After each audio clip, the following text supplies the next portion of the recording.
Bismillahirrohmanirrohim. Hurmatly o'quvchilar, bizning keyingi saboqimiz bu aqsamul mat temasındagi saboq. Aqsamul mat degan bu sozulmanın, bu çeyinki sozulmanın bölünüşleri jönündө kep kılabız buyursa. Bu temada bizde sozulmanın 3 türgө bölünüşü var. Oşol jönündө maselelerdi kılabız. Бирок созулманын мындан сырткары дагы башка түрлөрү бар. Ошондуктан биз бул түрлөргө деле терең кирбестен үстүртөн гана айтып өтүп кетебиз. Демек, созулманын бөлүнүштөрү. Бул жерде бизде 3 түргө бөлүнүп жатат.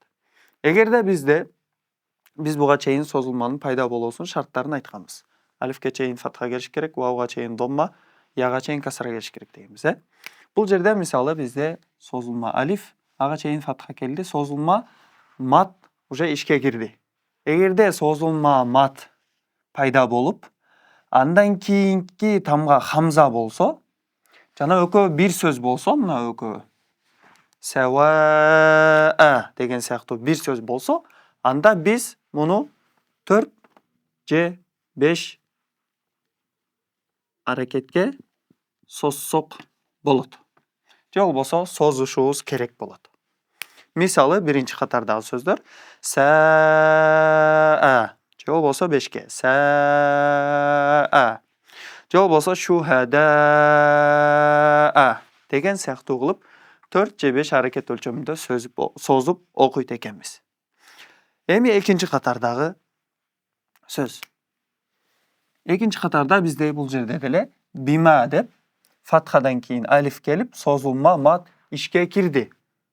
Эгерде созулма мат пайда болуп, андан кийинки тамга хамза болсо, буга окшош эле хамза болсо, бирок экөөсүнү эки сөз экендиги гана, эки сөз болуп экөөсүн бөлүп аткан болсо, созулма мат менен хамзаны эки сөз болуп бөлүп аткан болсо, башкача айтканда экөөсү эки сөздө келген болсо, анда биз бул жерде жайыз созулмасы кылып 2 же 4 же болбосо 6 аракет өлчөмүндө созсок болот бул жерде.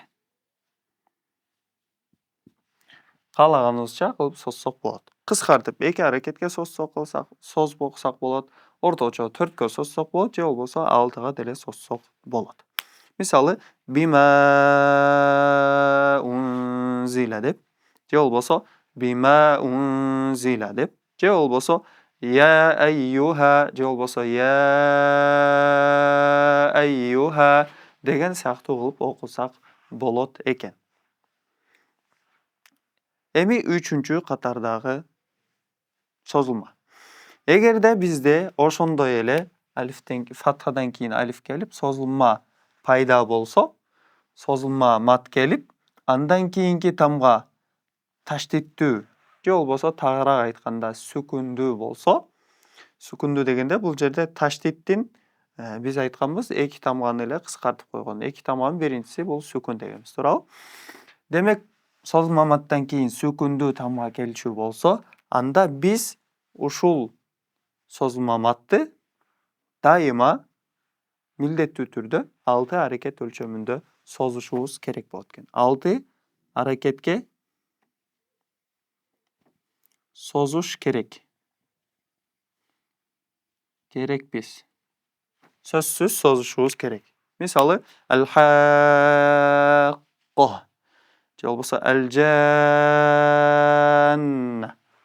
Ошол сыяктуу кылып созулма маттан кийин сүкүн же таштит келген болсо, анда 6 аракетке созуп окуйт экенбиз сөзсүз түрдө. Эми кийинки айта турчу нерсе бул ушул эле 3-чү түрдөгү созулмага тиешелүү кеп. Куранда аяттар, кадимкидей жөнөкөй аяттар бар, маани берип же болбосо мааниге салыштырылган, которулган же болбосо тафсирленген. Жана ошондой эле тамгалуу аяттар бар. Сөз эмес, тамгалуу. Буну муқаттаатул Кур'ания деп атайт. Муқатта деген бул кыркылган же бөлүнгөн деген маанидеги сөз. Башкача айтканда 3-4 тамганы кошуп эле жазып коюшкан, бирок муқаттаат деген бөлүнгөн дегени бул окулуусу жөнүндө. Muqatta деген окулуусу бөлүнгөн. Окулуусу араб тилинин алфавитинде кандай болсо, ошондой түрдө окулушу керек деген мааниде. Мисалы, могул алиф тамгасы, анан лам, андан кийин мим тамгасы. Алм деп окусак туура эмес болуп калат. Бул жерде кошпошубуз керек да ошондо. Муқатта деген бөлүнгөн деген. Демек, алфавитте кандай окулса, ошентип окушубуз керек. Алиф, андан кийин лам, андан кийин мим тамгасы. Демек, биз алиф, лам, мим деп окушубуз керек экен. Эми кээ бир тамгалар бар араб тилинде. Жазылуусу бир эле тамга болгону менен, окулуусу бир тамга болгону менен, жазылуусу 3 тамга болуп жазылган тамгалар деле бар. Мисалы, лам тамгасы араб тилинде негизи ушинтип жазылат. Алфавитте жөн гана л деп жазылган болсо, ал эми окулуусунун жазылуусу дагы бар. Аны ушинтип жазышат. Мисалы, лам деп айтылат, окулат. Же болбосо мим тамгасы ми болот да. Ортодо мисалы ми созулма, андан кийин м кайра. Биздин кыргыз тилдеги же болбосо орус тилдеги е, ю, я деген сыяктуу тамгаларга окшош. Ушул сыяктуу араб тилиндеги тамгалар бар. Жана ушул тамгалар эгер Куранда келген болсо, мукатта болуп тамгалуу аяттарда келген болсо, анда ушул жерлерде бизде могул созулма пайда болот. Анткени эмнеге? Бул жерде окулушунда ла деп могул жерде бизде созулма пайда болуп атат, андан кийин сүкүн келип атат. Демек, ушул жерде могул эреже кирип кетип атат. Бул жерде деле ми болуп касра, андан кийин созулма келип атат, андан кийин сүкүндүү тамга келип атат. Демек, бул жерде деле бизде могул эреже пайда болуп кетти. Бул эрежелердин бардыгын биз 6га созушубуз керек. Лам деп, мисалы, мим деп созушубуз керек болот. Эми тамгалуу аяттар Куранда сүрөлөрдүн башында гана келет. Жана бардыгы эмес, кээ бир гана сүрөлөрдө келет. Жана окулушу алфавитте кандай болсо, ошентип окулушу шарт деп айттык. Ал эми 3 тамгалуу болуп окулган же болбосо жазылуусу ошондой болгон тамгалар ошондор. Алты аракетке сөзсүз созулушу керек. Анткени ал могул эрежеге кирип кетет экен. Мисалга айтсак, могул аяттарды окуп көрсөк, алиф, лам, мим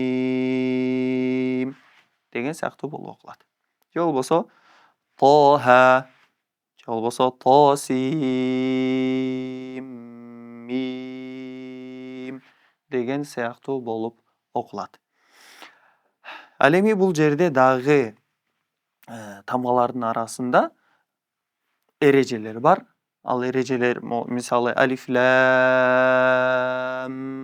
дегенде мимди кармашыбыз керек. Анткени лам деп ал деле мим менен бүтүп атат, андан кийинки тамга деле мим менен башталып атат. Экөөсү жолугуп, анан экөөсү кармалышы шарт болуп калган. Ушул сыяктуу эрежелер бар. Алар жөнүндө буюрса дагы кийин тажвид сабактарында гана өтөбүз аларга.